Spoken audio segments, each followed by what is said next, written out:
Most people look at the US tax and immigration systems and just see a giant maze of complicated rules you have to follow. But what if I told you that's completely the wrong way to look at it? What if instead of a maze, these systems are actually a game? Well, in this explainer, that's exactly how we're going to frame them. Seriously, think about it for a second. A game has objectives, it has players, and most importantly, it has strategies. The moment you start viewing these systems as a game, your whole mindset shifts. You go from just passively trying to comply to actively looking for the strategies that are actually going to help you win. And believe me, the stakes couldn't be higher. We're talking about your financial future, your ability to live and work where you want. Winning here isn't just about filling out the forms correctly. It's about understanding the complex, often unwritten strategies that the real experts use to navigate the entire board. So we're going to be breaking down two very distinct but kind of parallel games. On one side, you've got the wealth game. The objective there, minimize your taxes and maximize your wealth by leveraging incentives. On the other side is the immigration game, where the objective is to gain residency by proving your value. We're going to start with the wealth game first. So here's the thing about the US tax code. It's not just about collecting your money. It's really a massive tool the government uses to encourage specific things it wants people to do. Like providing housing or investing in clean energy. If you can figure out those incentives, you can unlock some seriously powerful advantages.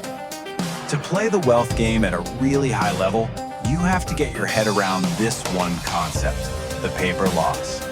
The IRS lets you take a deduction for the wear and tear on an investment property over time. That's called depreciation. But here's the brilliant part. While you're claiming this loss on paper for a tax break, the actual value of your property could be going way up. Okay, so how do you really choose this? Well, the pros use a strategy called a cost segregation study.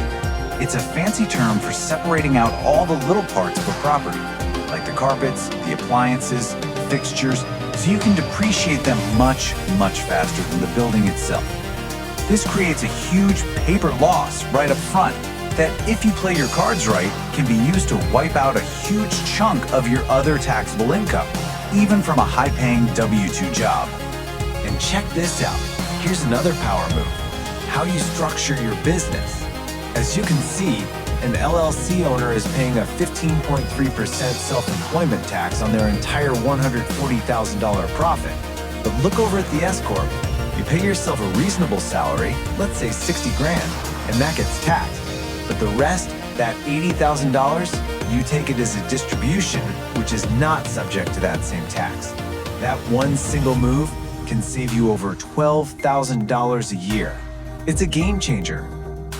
All right, let's switch boards now and talk about the immigration game. While the rules here look totally different, the core principle is actually the same. You have to understand the system's deep logic. And in immigration, it all comes down to one thing: proving you are a net benefit to the United States. This shows you how value can be defined in completely different ways, depending on the visa you're going for. For an EB-5 investor visa, it's all about one big home run investment that creates jobs. But for an E-1 treaty trader visa, an officer often wants to see something else entirely. They'd rather see a business doing tons of smaller transactions every single week. They're looking for a consistent pattern of trade, not just one big score. Now, this is where the game gets psychological. I mean, really psychological. This quote from an expert gets to the heart of it. Immigration officers are trained to probe your true intentions. If you overstay a visitor visa, they aren't just going to buy, "Oh, the country was on lockdown." They will dig and dig and dig, and all their questions are designed to lead to this one conclusion: why didn't you leave when you had the chance? To them, the only logical answer is that you never really intended to leave in the first place. So what about the people who try to prove their value through raw talent, like with an extraordinary ability visa? You'd think it's just a simple checklist, right? You've got the awards, the publications, you check the boxes, and you're in. But the way it's actually judged is far, far more subjective than that. It's actually a two-part test, so you can meet all the technical requirements. Let's say you satisfy 5, 6, even 7 of the 10 official criteria, and you can still get denied. Why? Because of the second subjective step called the final merits determination. This is where an officer looks at everything and makes a final judgment call. Okay, yeah, they check the boxes, but is this person truly at the very top of their field? It's like a final boss level that goes way beyond the official rulebook.